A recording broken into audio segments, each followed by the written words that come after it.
ভারত আন্তর্জাতিক সমুদ্র সীমা অতিক্রম করে ভারতের জলসীমায় প্রবেশের অভিযোগে আটক হওয়া ৯১ বাংলাদেশি জেলে অবশেষে দেশে ফিরলেন।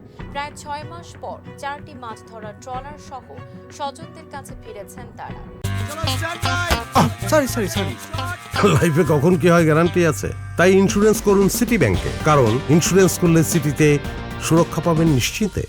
রোববার বাংলাদেশ ভারত আন্তর্জাতিক মেরিটাইম বাউন্ডারি লাইনে ভারতীয় কোস্টগার্ডের কাছ থেকে ৯১ জেলে ও 4টি ফিশিং বোট গ্রহণ করে বাংলাদেশ কোস্টগার্ড। পরে সোমবার দুপুরে মোংলা কোস্টগার্ড বেসে তাদের পরিবারের সদস্যদের কাছে আনুষ্ঠানিকভাবে হস্তান্তর করা হয়।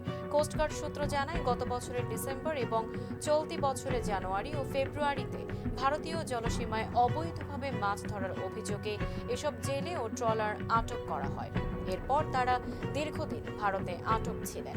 বাংলাদেশ ও ভারতের কোস্টগার্ডের সমন্বয় এবং পররাষ্ট্র মন্ত্রণালয়ের কূটনৈতিক চেষ্টার ফলে তাদের প্রত্যাবর্তন সম্ভব হয়েছে বলে জানিয়েছেন বিসিজিএস কমান্ডার শাহ কামরুজ্জামান।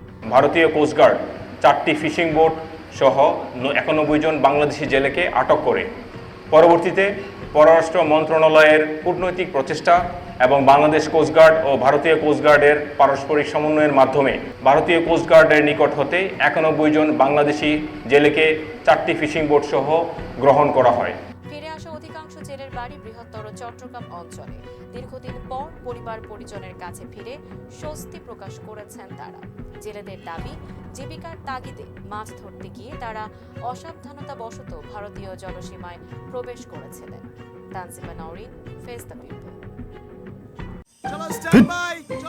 লাইফে কোনো কিছুর গ্যারান্টি নাই, তাই ইন্স্যুরেন্স করুন সিটি ব্যাংকে, কারণ ইন্স্যুরেন্স করলে সিটিতে সুরক্ষা পাবেন নিশ্চিন্তে।